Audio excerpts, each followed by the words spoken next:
All right, we are looking strictly at the data from one specific week, January 18th through the 25th, 2026. Right, and this was framed as AWS NBA Rivals Week. Exactly. A marketing frame that, usually implies close games, heated finishes. But if you actually look at the output, this story wasn't rivalry at all. Not even close. It was about a massive divergence. We saw scoring differentials that just defy modern logic. And a real reshuffling in the MVP hierarchy. Yeah, and attrition. Injuries that are going to force some front offices to make very uncomfortable decisions. It was a week of extremes. I mean, late January can be the dog days, right? Yeah. Energy dips, variance takes over. For sure. But this week, the real contenders they separated themselves. The data is practically screaming about the value of depth over that top-heavy star power. Well, let's get right into the most glaring data point. We have to start in New York. Oh, yeah. The Knicks didn't just beat the Brooklyn Nets. They dismantled them. The final margin was 54 points. They erased their own franchise record. Right, which was 48. And at one point in that game, the lead ballooned to 59. That 59-point number, that's the real anomaly. How so? Well, in the modern NBA, you have so much offensive variance because of the three ball.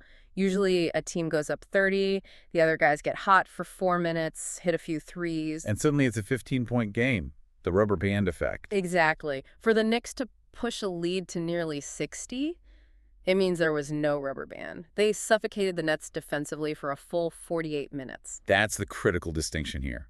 A lot of people see a high score and just assume it was a hot shooting night. But their defensive rating in that game was just absurd. When you're up 30, human nature is to let go of the rope a little bit. You stop fighting over screens, you stop closing out as hard. Right. But the Knicks maintained a postseason level of intensity while up 50. That signals a cultural buy-in that goes beyond just talent. It's focus. And it's not a one-off. This was their 13th straight win against the Nets. Yeah. It's almost psychological ownership at this point. It is. And historically, when teams log these kinds of margins in the regular season, it tends to predict deep playoff runs. It shows a killer instinct. So while New York is making headlines with, brute force, I want to pivot to the West.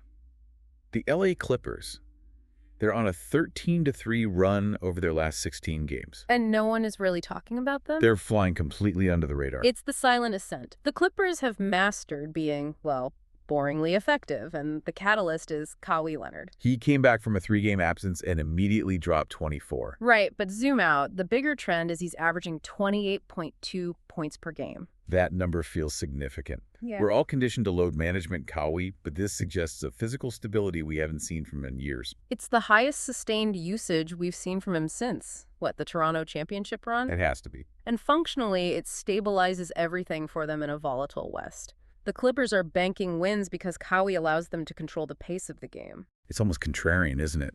The league is all pace and space, and Kawhi is just dissecting teams from the mid-range with 12 seconds on the shot clock. And that's a weapon. When you control tempo, you control variance. That 13-3-3 stretch isn't a hot streak. It's a systematic dismantling of opponents. Speaking of scoring and value, let's shift to the MVP race. The hierarchy really changed this week. It really did. Tyrese Maxey has officially entered the top 5. For a long time, the narrative was he's the perfect Robin to Embiid's Batman. But the data now suggests he's more of a co-alpha.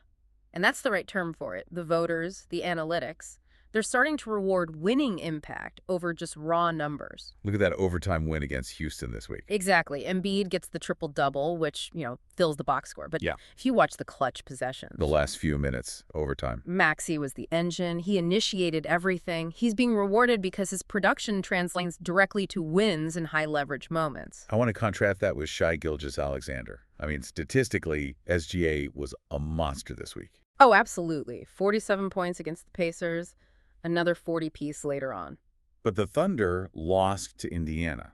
And that loss brings us to the whole heliocentric debate. Where everything orbits around one guy. Exactly. That offense is designed for one creator. The Thunder, in that game, relied entirely on SGA to generate everything. And 47 points wasn't enough. Because the Pacers countered with balance. They weathered the storm because their system generated efficient shots for 5-6 guys. So the trend is that these massive individual scoring nights are becoming, empty calories. That's a great way to put it. Relying on your star to score 40 just to be competitive, that's a vulnerability, not a strength. It means the roster around him isn't generating enough friction. It feels like that's the defining tension of the whole season. It is. The teams that are surging, like the Knicks or the Clippers, have a system.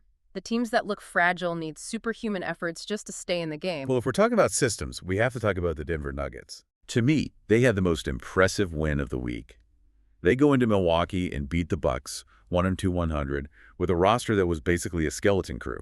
That was a system win in its purest form. Their sixth straight road victory against a contender without their full lineup. It just reinforces the argument that Denver is the most dangerous team because their floor is just so high. And the face of that win was Julian Strawther, who drops 20.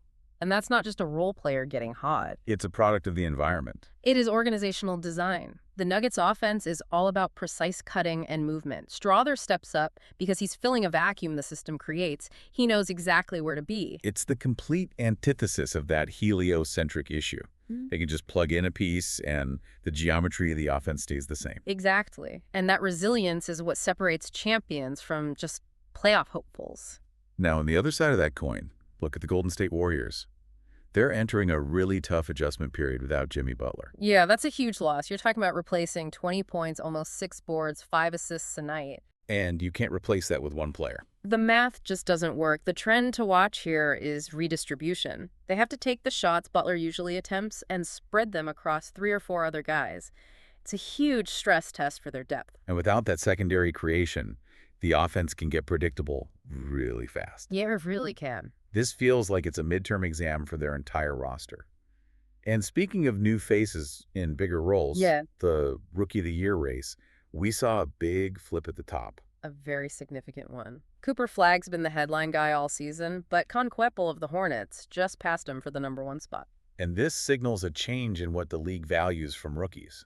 Flagg has the raw athletic upside. But Newpel is impacting winning. On a Hornets team that's described as a hive full of young talent that's finally starting to thrive. He's the engine of their stabilization. He is. He's playing with an efficiency and maturity you just don't see in a rookie. He's not chasing stats. He's making the right reads. It's consistency versus potential, and consistency is winning out right now. It's refreshing. Yeah. But we can't analyze this week without talking about the attrition. The injury reports were brutal. Just brutal. Let's start in Phoenix with Devin Booker. A tough blow. Exited with an ankle injury against the Hawks. Just a freak play, stepping on a foot. But the impact is massive. Phoenix relies so heavily on his gravity, his ability to pull 2 defenders. Without him, the floor just shrinks. They have to reinvent their offense overnight. Yep. And then you have the Warriors. Again, on top of the Butler situation, now Jonathan Kuminga exits with both an ankle and a knee injury. And the timing is what's critical here. It's late January. We are weeks away from the trade deadline. That's the real story. If this happens in November, you just write it out. But when you lose key guys right before the deadline... It forces the front office into a corner. Right. Do you panic and trade future assets to save the season? Or do you pivot and become a seller? These injuries are going to dictate the flow of assets in February, no question. Despite all that, we are seeing some really cool individual narratives break out. Denis Avdija in Portland. He's looked like a completely different player this week. The story is a closed-door meeting in Portland sparked this turnaround. He's gone from passive to aggressive. Someone called him Israel's greatest player. That's high praise, but his play is backing it up. It shows that player development isn't linear. Sometimes it just takes a conversation to unlock a player's confidence. And on the veteran side, Norman Powell in Miami. Eric Spoelstra said he has a chip on his shoulder. Which, in Heat culture, is the highest compliment you can get. His adaptability is keeping Miami afloat. I do want to touch on some history we saw this week. It was the 20th anniversary of Kobe's 81-point game. Yeah. And in the same week, Kevin Durant climbed to number 11 on the all-time three-pointers list. It's a perfect juxtaposition of eras, right? Kobe's 81 was a masterpiece of mid-range and attacking the rim. Durant climbing the three-point list, that just symbolizes how the game has evolved. So, if we synthesize everything from this week, the Knicks winning by historic margins, the Nuggets winning with bench players, the Thunder losing despite a 47-point masterclass, what's the three-line? The defining characteristic is that depth triumphed over top-heavy scoring. System over star power. That's the headline. The super team model, where you stack 3 stars and fill out the roster. It took a beating this week.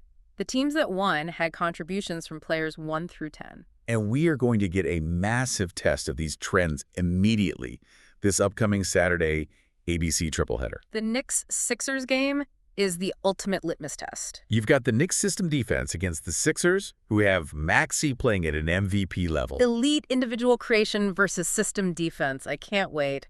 Plus, the All-Star reserve reveal is February 1st, so this is the final audition. The pressure's about to be immense. Oh, yeah. So I want to leave you with a final thought on roster construction.